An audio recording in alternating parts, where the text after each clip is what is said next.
Welcome to the Salmon Runs YouTube. Enjoy the video.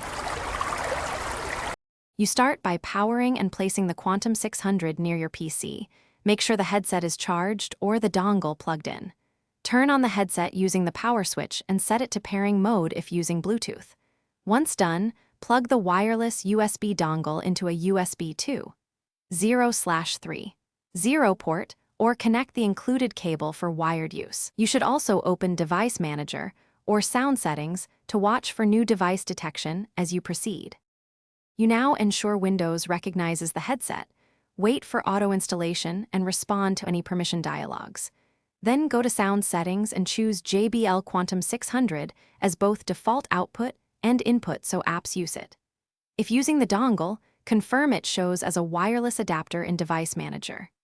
Next, install JBL Quantum Engine and check for firmware updates. Updating resolves many stability and mic issues. Make sure sample rate and bit depth match your needs in sound device properties to avoid clicks. You finish by testing audio and microphone in a voice app or game. Play a soundtrack and speak to verify levels. Adjust headset volume and mic gain, enable side tone if you need to hear yourself, and configure virtual surround or EQ in Quantum Engine for clarity. If sound is distorted or mic is absent, make sure to repair the dongle, try a different USB port, reboot the PC, and check Windows privacy settings for microphone access. One key tip: reseating the dongle often clears wireless dropouts. Thanks for watching. Consider subscribing if we helped you.